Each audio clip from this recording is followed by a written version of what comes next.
മല്ലുഗൈ ബെപ്സിയുടെ പുതിയൊരു വീഡിയോയിലേക്ക് ഏവർക്കും സ്വാഗതം.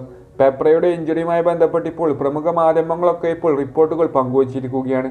എന്നാൽ ബ്ലാസ്റ്റേഴ്സ് ആരാധകരെല്ലാവരും ഇനി ഉറ്റുനോക്കുന്നത് പെപ്രയുടെ പകരക്കാരനെ ബ്ലാസ്റ്റേഴ്സ് സൈൻ ചെയ്യുമോ എന്ന് തന്നെയാണ്. ഏതായാലും വിശദമായി വീഡിയോയിലേക്ക് കടക്കുന്നതിന് മുൻപ് ചാനൽ ഇതുവരെ സബ്സ്ക്രൈബ് ചെയ്യാത്തവരാണെങ്കിൽ ഒന്ന് സബ്സ്ക്രൈബ് ചെയ്ത് വെക്കാൻ മറക്കരുത്. അപ്പോൾ നമുക്ക് നേരെ വീഡിയോയിലേക്ക് കടക്കാം. ഏകദേശം 9 ദിവസങ്ങൾക്ക് മുൻപ് തന്നെ നമ്മൾ പെപ്രയുടെ ഇഞ്ചുറിയുമായി ബന്ധപ്പെട്ട് വീഡിയോ ചെയ്തിട്ടുണ്ടായിരുന്നു. അന്നൊക്കെ ഒരുപാട് നെഗറ്റീവ് കമൻറ്റുകളായിരുന്നു ആ വീഡിയോക്ക് താഴെ വന്നിട്ടുണ്ടായിരുന്നത്. ഏതായാലും ഇപ്പോൾ 90 സ്റ്റോപ്പ് പേജ് എന്ന ട്വിറ്റർ പേജൊക്കെ റിപ്പോർട്ട് ചെയ്യുന്നത് പ്രകാരം പെപ്രയ്ക്ക് പരിക്ക് ഗുരുതരമാണെന്നും ബാക്കിയുള്ള ISLന്റെ ബാക്കിയുള്ള മത്സരങ്ങളെല്ലാം പെപ്രയ്ക്ക് നഷ്ടമാവാൻ സാധ്യതകളുണ്ടെന്ന് പറഞ്ഞുകൊണ്ട് റിപ്പോർട്ടുകൾ പങ്കുവച്ചിട്ടുണ്ട്. മാത്രമല്ല ഗോളിന്റെ പങ്കുവെക്കുന്നത് പെപ്ര സീസൺ ഔട്ടാണെന്ന് പറഞ്ഞുകൊണ്ടാണ് അവരുടെ ലേഖനത്തിൽ ചൂണ്ടിക്കാണിക്കുന്നത്. ഏതായാലും പെപ്രയ്ക്ക് ഇനി ഈ സീസൺ കളിക്കാൻ സാധിക്കില്ല എന്ന് നമുക്ക് ഈ റിപ്പോർട്ടിലൂടെ മനസ്സിലാക്കാൻ സാധിക്കുന്ന കാര്യമാണ്. നമുക്കറിയാം ജനുവരി ട്രാൻസ്ഫർ വിൻഡോ ക്ലോസ് ചെയ്തിട്ടില്ല. ഇനി പെപ്രയുടെ പകരക്കാരനെ ബ്ലാസ്റ്റേഴ്സ് സൈൻ ചെയ്യുമോ എന്ന് തന്നെയാണ് ബ്ലാസ്റ്റേഴ്സ് ആരാധകർ എല്ലാവരും ഉറ്റുനോക്കുന്നത്.